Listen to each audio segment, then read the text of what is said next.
station. This is Houston. Are you ready for the event? Houston, this is the International Space Station. We are ready for the event. Storied Media Group, this is Mission Control Houston. Please call station for a voice check. Station, this is Chris Jacobs with Storied Media Group. How do you hear me? Chris, we have you loud and clear. Welcome to the International Space Station.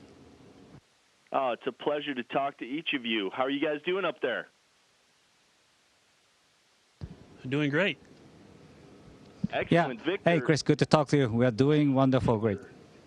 Soichi, so good to hear your voices. I'm glad you guys have been doing well up there on the ISS. Victor, how was your first space flight? Was it everything you thought it would be? It was everything and more. The rocket launch, getting into orbit, seeing the planet from orbit the first time, coming into the expanse of the International Space Station and seeing Kate, Sergey, and Sergey on the other side, getting to talk to my family from space. It has just been an amazing journey. I can't even imagine how cool that must be for you, Victor, on your first time. Do either of you have any advice for Crew 2, who will be the next to launch?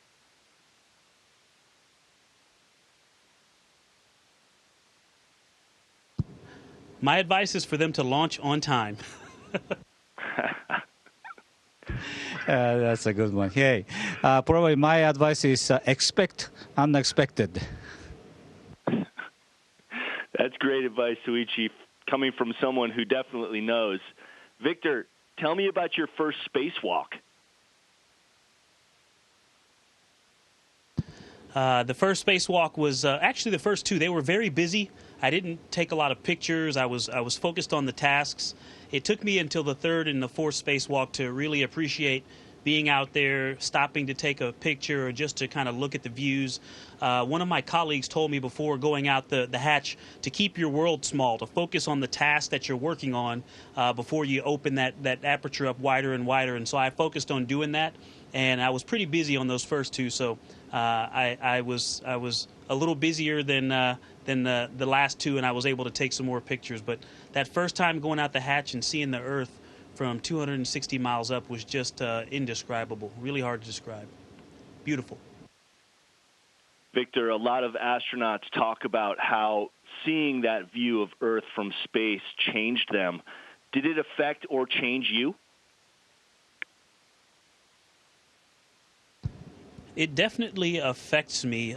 Change, I think, if anything, it pushes me further along. It makes me think it's even more important to take care of our planet and looking down at the world without borders and understanding that humans are all connected.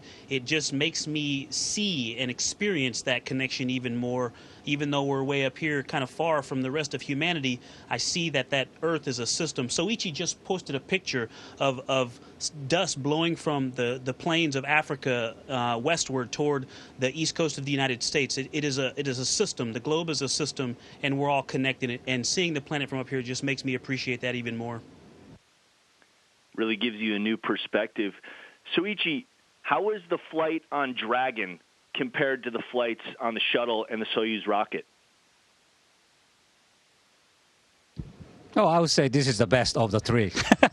Well, actually, yeah, the space shuttle, Soyuz, Dragon, all of them has each the good thing about the bad thing. But the SpaceX, definitely, I really enjoyed the ride. But the most important things, all three vehicles bring us safely back home. So we are hoping that we have a wonderful return trip coming in a few weeks. All of us back down here on Earth are hoping the same thing, Soichi. Victor, you're about to do your first splashdown ever. It's only the second time since 1972 for a U.S. craft that there's been a splashdown. Any nerves associated with that? Aside from your training, what are you going to do to keep yourself calm? You know, the training is actually really good. It's we have a rigorous training program that we're going to start actually now as we get ready for what we call a port relocation. We're going to move to a different parking space, if you will. And so that training is actually going to continue right through going home. We do some of the same things in preparation for the actual undock to go back to Earth and splash down. And honestly, focusing on my training and those small things that I have to do is the best hope that I have to, in the moment, just focus on doing those actual things that I had trained to do. And so that's my plan. That's what I did for launch. I made sure that when the commander had a question or wanted to know what what altitude or what airspeed or velocity we were at, that I had that information. And so I'm just going to focus on doing those, keeping my world small and doing one thing at a time. And the rest of it, though, is unknown, and we'll just deal with it together, all four of us. I want to ask you a couple more questions about the redocking in just a moment, but before I do that, Soichi, a question for you. Any words of advice for Victor about splashing down? Is it true that you have to brace yourself for the impact, and how quickly does the landing sneak up on you after falling for so long? Yeah, Chris, that's a good question. Obviously, this is the first splashdown since 1972. So both of us, this is first, splashdown into ocean. So we will just see how it goes. But obviously, for the landing portion, yeah, I'll be proud to say that I will be the first person to do the first concrete for space shuttle. The ground on the Soyuz this time is the ocean, so 3 different type of landing. So I'll be really happy to experience it. But for the landing, like Ike said, we have a good training. We are prepared and just execute. Yeah, that's a good point. You're probably one of very few people who have experienced all of those types of landings. Victor, what do you think it's going to feel like seeing the flames out the windows as you re-enter Earth's atmosphere? And talk a little bit about how essential the heat shields are. Well, seeing those flames go out the window means that things are going as they're supposed to, and it's also that's going to be the point where we lose the ability to communicate with the ground. That plasma field around the spacecraft makes it so that the communication systems don't work, and then we come out of that blackout and we reestablish communication. So that's what I'm going to be thinking about, is making sure that we're making the call at the right time to reestablish communication so that the folks on the ground know that we're safe. The heat shield, it is absolutely vital. A heat shield is such an important component. That's why NASA and our partners, Boeing, SpaceX, and everybody else that makes human spacecraft or any spacecraft that return in the atmosphere from space, they do extensive testing because it has to work. It has to be robust. And so, if you imagine rubbing your hands together, how they get a little bit warm, imagine if you could move your hands 5 miles per second. That's how fast we're going when we enter the atmosphere. So it creates a lot of heat, a lot of friction. It also creates a lot of pressure, and so that force requires the heat shield to be structurally strong, but it also has to be thermally strong. So it's a vital system. That's a great analysis, and it's amazing that you guys are traveling at that rate of speed when you're re-entering the atmosphere. Soichi, there were concerns about the heat shield performance after the Demo 2 mission when Bob and Doug went up to the ISS. What was the concern regarding those heat shields, and how was it fixed? Yeah, Chris, that's a good question. First of all, I consider myself as a Columbia survivor. 3 of my classmates passed away in the Columbia accident. So heat shield is heart and soul of my space flight for the last 17 years. And this time, Demo 2 see a little bit of overheat on the heat shield. And the bottom line is both SpaceX and NASA, along with JAXA as well, they are all work very hard to come up with a great solution. And one of the flight director at NASA, Zeb Scoville, is also work with me on the STS-114. So he's also the Columbia survivor. So during the meeting, I said, Zeb, if you look me in my eyes and say this is a great vehicle to fly, I will ride on it. And here I am. And I believe in NASA, I believe in Zeb, and I believe in SpaceX. And we believe in you as well. Soichi, thank you for that answer. Guys, Crew 1 will be doing a maneuver that a U.S. crewed capsule has never done before when you move resilience to a different dock on the ISS to make room for Crew 2. Can you explain what is going to happen and how that's going to happen? Absolutely. So the four of us are going to suit up, similar to what we're going to do to prepare to go home. And we're going to get into the vehicle, depressurize the vestibule. That's the space between the space station and our spacecraft. And then we're going to undock. We're going to remove ourselves from the forward docking point. So in the direction that station travels, we are docked to the front of the space station. And then we're going to back away to 60 meters. And then we're going to fly up above, away from the Earth to the top of the space station. And then commence the final portion of approach and recontact on the zenith side, or the top of the space station. And so that's why I say it's going to be good training for coming home, because the undock portion will start very similar to the eventual undock when we go to splash down. And then the entry back into the space station will be similar to what we did when we first got here. We'll repressurize or pressurize that vestibule, make sure that the pressure holds, and then we'll come back through and see our crewmates again on the other side. This is very similar to what the Sergey, and Kate did just about a week ago. By moving their Soyuz. They actually went from the bottom all the way to the top, so about 180 degrees of rotation, and we're just going to go 90 from the forward to the top side, but very similar to the Soyuz maneuver that they just did. And Soichi, since this is the first time that this is going to be attempted, an undocking and a redocking in a different port, are there any concerns? What will be your focus during this maneuver? Yeah, Chris, obviously this is a complex maneuver. SpaceX is famous for doing a lot of things in automatic, but this one, both Hopper, our commander, and I, pilot, has a lot of manual things to do, putting a lot of commands into the system, because, redocking, the undocking, fly around, and redocking comes up with a different phase of the control system. So this is quite rare for the SpaceX vehicle that the pilots and commanders' skills are tested. And I believe most of them will be pass the test with flying colors. Thanks. I'm confident that they will be passing with flying colors also, Soichi. Thank you for that. Now, guys, this is the first time that actually a rocket is going to be reused. In fact, a capsule that Bob and Doug used will be used, and the rocket that you guys flew on will be reused as well. So which is better, new equipment or proven equipment that is being reused? Is there a difference? Do you guys think about that at all? Similar to what we talked about earlier with heat shield, the extensive testing that goes into it. All of those things, really, when you're producing any good, and anything out there receives a ton of testing. You want to make a good product, you have to test it. And so all of those things are done to make that production process better, to improve the quality of the products that come out of that. And so a brand new vehicle that is made to NASA and our partners' human spaceflight specifications that meet those requirements, that's going to be a good vehicle on its first flight. But it's obviously nice to have legacy, a bunch of flights behind you that prove that what you started with and what you wanted to get is what you got. And so a reused vehicle that worked and that has been maintained to those same standards is also a great vehicle. So is one better than the other? I'm a test pilot, and so I like the idea of flying a new vehicle, but it does come with some risk. It's nice to have a vehicle that has legacy, we call it flight legacy or heritage, that has some flights on it, and so it has a proven performance record.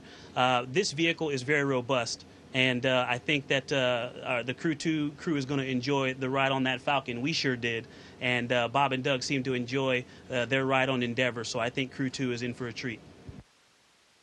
Guys, space. Yeah, Chris, just. Oh, go ahead, Soichi. Sorry. Yeah, so Chris, just for the record, the best capsule always is a resilience, period.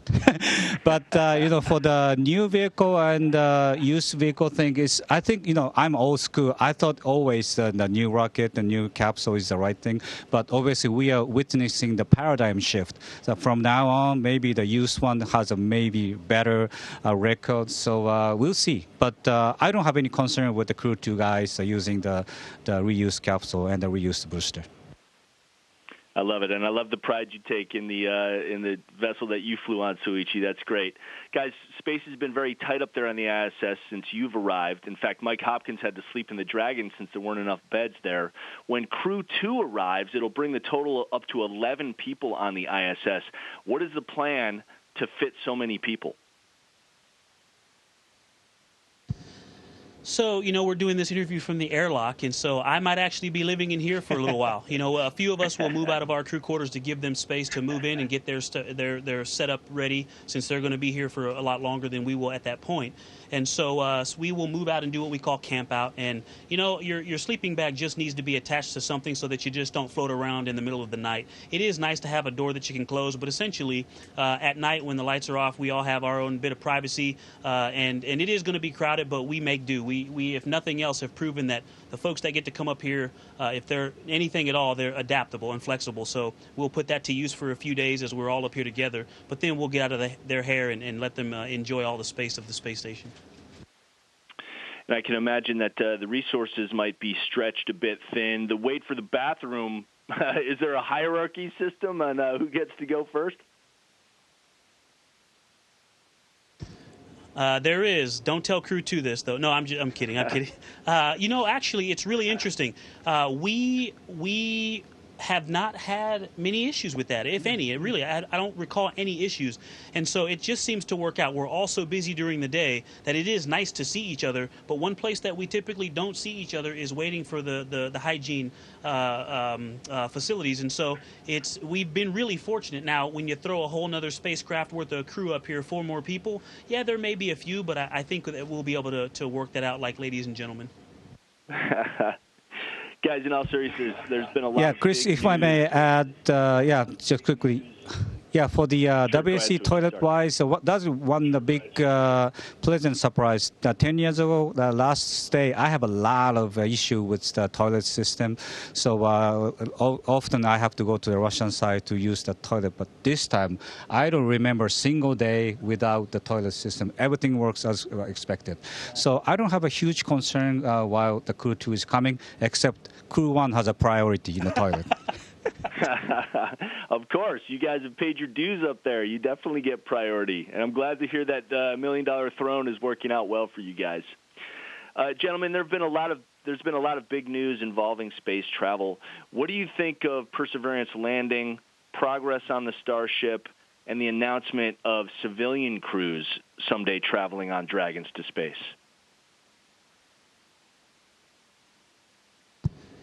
Chris, that's a great topic, and we could talk just for hours about that. I think all space is good space. I'm rooting for everybody. I want them to go out and do it professionally, do it well, and to be safe and to get back home to their family, loved ones, and their friends so that they can tell that story. So it's just an amazing time.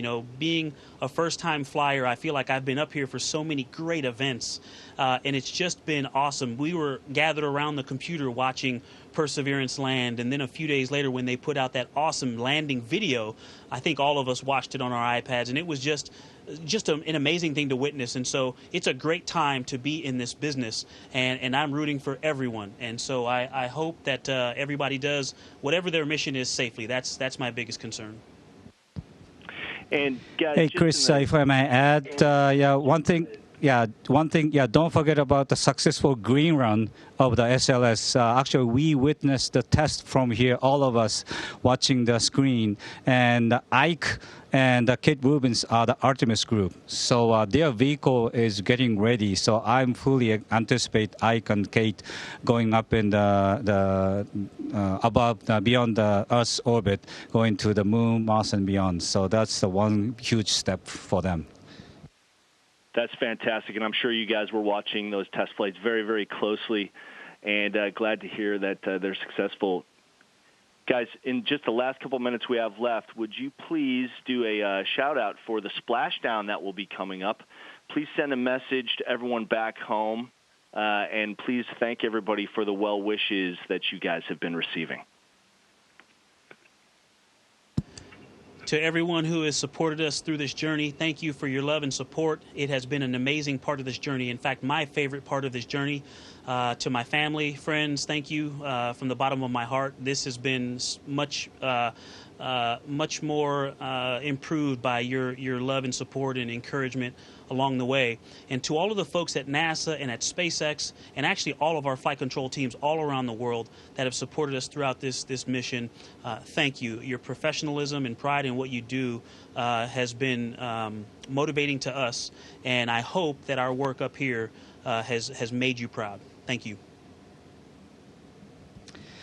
Well, I really like to thank everyone, my family, my friends, my loved ones, all the people at NASA, JAXA, ESA, Russian around the world. Really enjoyed every moment here with the great colleagues here. And people ask us, yeah, how's the life here? And the space is great. But I would say Earth is beautiful, and us is the precious space. So although I enjoy staying in space station, I am more than happy to go back to this beautiful planet called Earth. Victor and Soichi, it's been my honor and my pleasure to talk to you. What a cool experience this has been for me. Good luck with the rest of your mission on the ISS, and Godspeed for your journey back to Earth. Thank you, Chris. Good to talk to you. Arigato. Station, this is Houston ACR. That concludes the event. Thank you to all participants from Storied Media Group. Station, we are now resuming operational audio communications. Awesome. Thank you, guys.